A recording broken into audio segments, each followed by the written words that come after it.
Subject verb agreement, कर्ता और क्रिया का तालमेल। नमस्ते दोस्तों, आज हम इंग्लिश ग्रामर के एक बहुत ही इंपॉर्टेंट टॉपिक पे बात करेंगे, वो है सब्जेक्ट वर्ब एग्रीमेंट। ये इतना जरूरी है क्योंकि इंग्लिश में सही और फ्लुएंटली बोलने या लिखने के लिए इसका सही इस्तेमाल बहुत मायने रखता है। तो सबसे पहले ये समझते हैं कि सब्जेक्ट वर्ब एग्रीमेंट आखिर है क्या। इसका सीधा सा मतलब है कि आपके सेंटेंस का सब्जेक्ट, कर्ता और उसकी वर्ब क्रिया आपस में मेल खाएं। अगर आपका सब्जेक्ट सिंगुलर है यानी एक वचन, तो वर्ब भी सिंगुलर होगी, और अगर सब्जेक्ट प्लूरल है यानी बहुवचन, तो वर्ब भी प्लूरल होगी। ये एक बेसिक रूल है जिसे हमेशा याद रखना है। चलिए इसे कुछ आसान एग्जाम्पल से समझते हैं। Basic rules. 1. सिंगुलर सब्जेक्ट के साथ सिंगुलर वर्ब। अगर सब्जेक्ट अकेला है जैसे he, she, it, a boy, my dog, तो वर्ब में अक्सर एस या ईएस लगता है, खासकर प्रेजेंट टेंस में। उदाहरण, ही प्लेज क्रिकेट, वह क्रिकेट खेलता है। ही सिंगुलर है इसलिए प्ले के साथ एस लगा। शी सिंग्स ब्यूटीफुली, वह खूबसूरती से गाती है। शी सिंगुलर है इसलिए सिंग के साथ एस लगा। द कैट ड्रिंक्स मिल्क, बिल्ली दूध पीती है। द कैट सिंगुलर है इसलिए ड्रिंक के साथ एस लगा। My sister is a doctor, मेरी बहन डॉक्टर है। सिस्टर सिंगुलर है इसलिए इसका इस्तेमाल हुआ। 2. प्लूरल सब्जेक्ट के साथ प्लूरल वर्ब। अगर सब्जेक्ट एक से ज्यादा हैं जैसे दे, वी, यू, बॉयज, डॉग्स, तो वर्ब अपने बेस फॉर्म में रहती है, उसमें एस या ईएस नहीं लगता प्रेजेंट टेंस में। उदाहरण, they play football, way football खेलते हैं। दे प्लूरल है इसलिए प्ले बिना एस के आया। वी सिंग सॉन्ग्स, हम गाने गाते हैं। वी प्लूरल है इसलिए सिंग बिना एस के आया। द डॉग्स बार्क लाउडली, कुत्ते जोर से भौंकते हैं। द डॉग्स प्लूरल है इसलिए बार्क बिना एस के आया। माई पेरेंट्स आर बिजी, मेरे माता पिता व्यस्त हैं। पेरेंट्स प्लूरल है इसलिए आर का इस्तेमाल हुआ।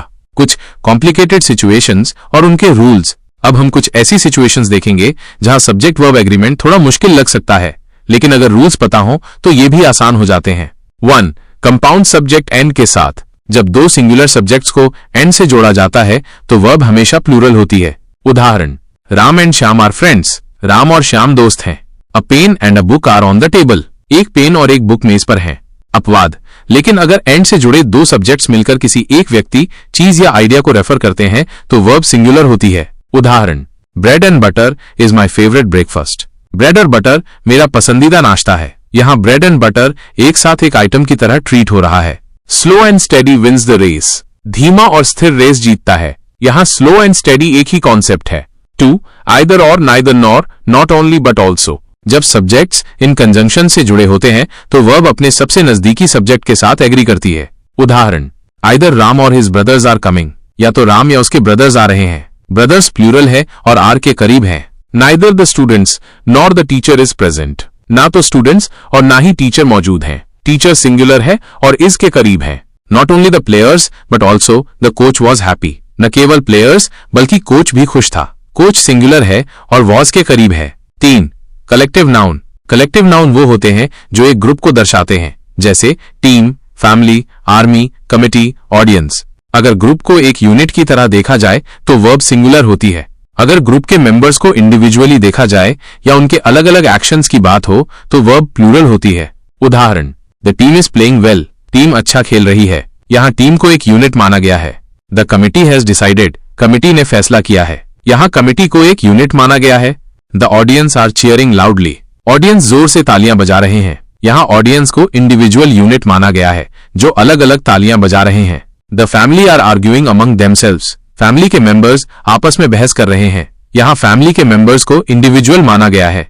4. Indefinite pronouns. कुछ इंडेफिनिट प्रोनाउंस हमेशा सिंगुलर होते हैं, जैसे everyone, everybody, everything, someone, somebody, something, no one, nobody, nothing, anyone, anybody, anything, each, either, neither, one। इनके साथ हमेशा सिंगुलर वर्ब आती है। उदाहरण, everyone is here, हर कोई यहाँ है। nobody knows the answer, कोई आंसर नहीं जानता। each of the students has a book, her student के पास एक बुक है। कुछ इंडेफिनिट प्रोनाउंस हमेशा प्लूरल होते हैं, जैसे both, few, many, several। इनके साथ हमेशा प्लूरल वर्ब आती है। उदाहरण, both are correct, दोनों करेक्ट हैं। Many are called but few are chosen, कईयों को बुलाया गया लेकिन कुछ ही चोजन गए। कुछ इंडेफिनिट प्रोनाउंस ऐसे भी होते हैं जो सब्जेक्ट के आधार पर सिंगुलर या प्लूरल हो सकते हैं, जैसे ऑल, एनी, नन, मोस्ट, सम। ये इस बात पर डिपेंड करते हैं कि ये किस चीज को रेफर कर रहे हैं। उदाहरण, some of the water is left, कुछ वाटर बचा है। वाटर अनकाउंटेबल है इसलिए singular. Some of the students are absent, कुछ स्टूडेंट्स एब्सेंट हैं। स्टूडेंट्स प्लूरल है इसलिए plural. 5. Phrases between subject and verb, कई बार सब्जेक्ट और वर्ब के बीच में कुछ अतिरिक्त शब्द या फ्रेजेस आ जाते हैं। ऐसे में गलती ये होती है कि हम उस फ्रेज के नाउन के साथ वर्ब को एग्री कर देते हैं। हमेशा याद रखें, वर्ब हमेशा मेन सब्जेक्ट के साथ एग्री करती है, न कि बीच में आने वाले किसी और नाउन के साथ। उदाहरण, the boy along with his friends is going to the park. Boy अपने फ्रेंड्स के साथ पार्क जा रहा है। मेन सब्जेक्ट बॉय है जो सिंगुलर है इसलिए is. The books on the shelf are old, shelf पर रखी बुक्स ओल्ड हैं। मेन सब्जेक्ट बुक्स है जो प्लूरल है इसलिए are. 6. There is by there are, इन सेंटेंस में वर्ब देयर के साथ नहीं बल्कि उसके बाद आने वाले नाउन के साथ एग्री करती है।